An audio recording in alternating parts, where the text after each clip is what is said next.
All right, how's it going today, guys? So this is gonna be a different video. I hope you guys are doing well. I'm using my computer to record this video because I wanted to cast my screen so you guys could see the process that I go through to select a song to do a drum cover or drum recording, and probably one of the most simplest ways and the cheapest ways to do this. Okay, so what we're gonna do first is we are actually going to look for a free drumless track, and that's the first step.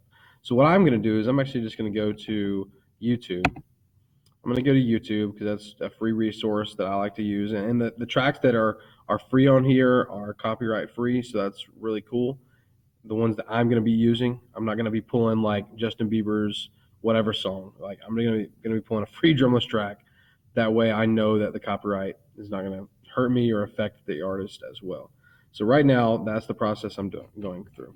So what we're going to do is we're going to click the search in the search engine here, and we're going to type in drumless tracks. And what's really cool about this is you can actually pick drumless tracks rock, drumless tracks funk, drumless tracks whatever. Okay, so what I do is I just scroll down through here and I find a title and a tempo that works for me, something that I'm wanting to play. So if I'm more of a rock guy, then obviously you need to type in drumless tracks rock. If you're metal, type in metal, funk, gospel, hip hop, jazz, whatever. You can type in whatever genre you'd like, and there'll be something in that genre and style that you can go on here and play to. So that's kind of cool. So I'm just gonna just do the normal drumless tracks here and just scroll down through here and see what we can find. So what I like to do is I like to listen to just the first 10 to 15 seconds of one just to see if I even like the sound of the piece. So right now I'm looking for more of a funk feel. So what I'm going to do is I'm just going to scroll down through here and find some funk. So here's one. So what I'm going to do is I'm just going to click on it and listen to it. It's only 3 minutes 38 seconds. Looks like I've already listened to it, but let's just see how this sounds.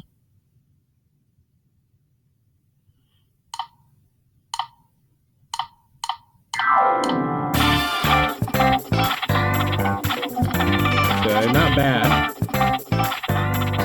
Okay, so upbeat. So it's 120 beats per minute. So that's pretty good. I like that tempo, but that's not really the feel I'm going for. I did this one the other day. Feel that. This I don't know. That one sounds okay, but I don't know. Let's keep scrolling down here and see what we can find.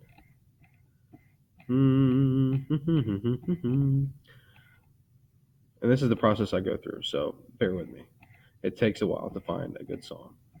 There's a fusion one, elements of fusion. Let's see how this one sounds. 132. That's not bad.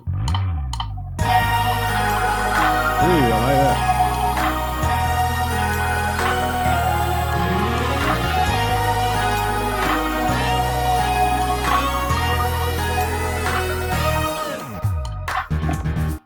That one's not bad at all. That one's not bad at all. So what you're gonna do is when you find, so pretend I like this one. I've already actually got one downloaded, but I'm just gonna show you the process I go through. This is what I do. Now there probably is a different way, but this is just the quickest way for me. You can obviously go to their website, freedrumstracks.net, and listen on there, but YouTube usually has a little bit more options. Okay, so I'm gonna click on this link. I'm gonna Control C, copy that, and then what I'm gonna do is I'm gonna type in YouTube to MP3 right here. YouTube to MP3. Now I'm at school, so some of my stuff is locked. Like I can't get on this one. So what I do at school, I use the Easy MP3. Now it has a lot of spam that pops up sometimes, so you just got to be aware of that because it is a very spammy thing. So obviously I don't trust it as much as I would something else. But so you're gonna have a pop up here. What you're gonna do? See, you go to download. You're gonna download this. So it gives you these pop up windows. Just close those out. You only need this one. Okay, and see it's downloading. See it's already downloading. Once you click download, then you can ignore all this other stuff. So see it's downloaded. So I'm definitely going to click this out to get rid of that site because I don't want all that spam. Now it's in my downloads folder over here. So what I do then is I go to soundtrap.com. So if you've never heard of Soundtrap is a really cool thing. You can create beats on here. You can record music. You can record podcasts.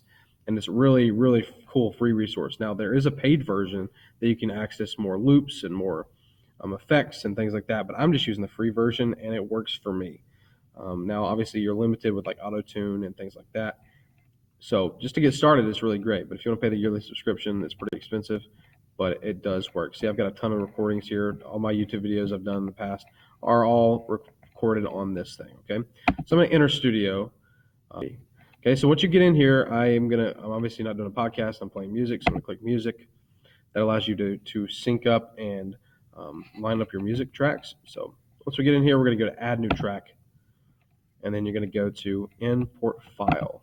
Import file. And once you get in here, you see I've got a couple of recorded stuff already, but this is the most recent one we downloaded. So I'm gonna click on that one, click open over here, and it's gonna load it into this. And as long as your audio is an MP3, your track is an MP3, it'll load right into Soundtrap. Okay, and if something is an MP4, say you recorded a video, then you just need to convert it to an MP3 by just going to the title of the thing and just typing MP3 instead of MP4, and it will get it for you.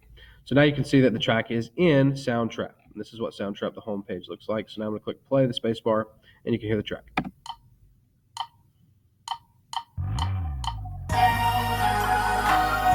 Nice. So the track is in here. And now the next step that I do to start recording my drums is I actually add new track. I go to voice and microphones, but I don't have my mixer plugged in, so you're not going to be able to see like the actual USB mixer right here. But this is if you don't have a mixing board and you just have like, iPhone headphones or regular headphones that have a mic attached to it. I know it's not going to sound the greatest, but you can record your drums that way. Plug it into the computer, use the internal mic, use the computer mic enhancer. You can mess with the volume, you can add effects on your microphone, compression, EQ, all that stuff. So it's really, really handy. So feel free to use this free resource. It's really cool.